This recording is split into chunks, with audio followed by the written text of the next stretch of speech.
Hi. I'm looking for... Our best deals on the new iPhone? Oh, for me? I shouldn't have.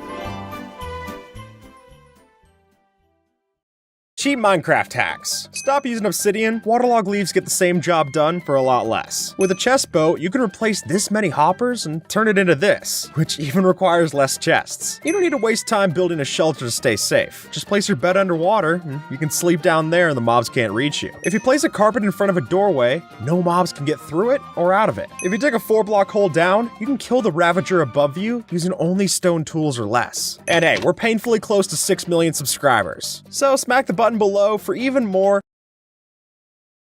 Instead of fireworks, try out levitation arrows for your elytra. And here's how to make invisible armor in vanilla Minecraft. And these are 201 Minecraft facts that you maybe missed. According to the YouTube overlords, the fastest anyone's ever subscribed to the channel is 1.5 seconds. So if you want to beat that, let's put 1.5 seconds on the clock and start the timer now.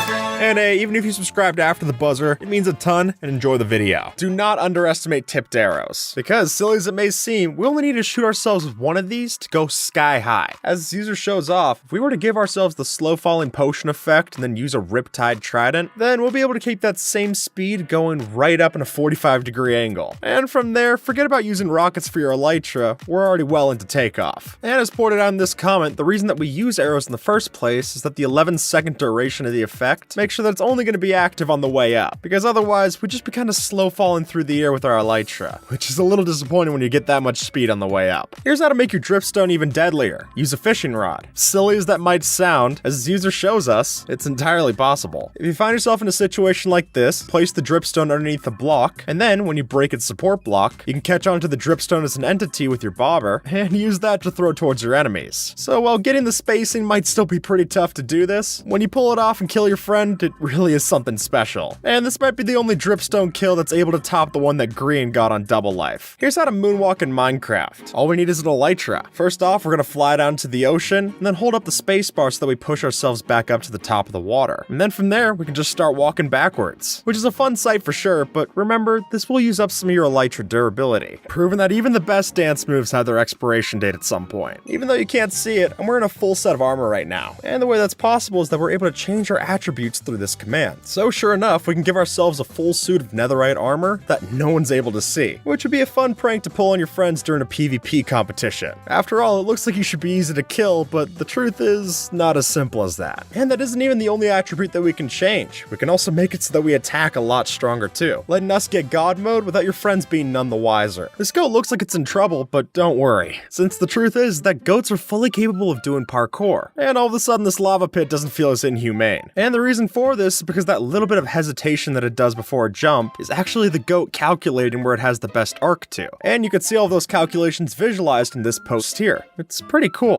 If there's a problem, I'll find the solution. It's up to me to save the day. Because in my universe...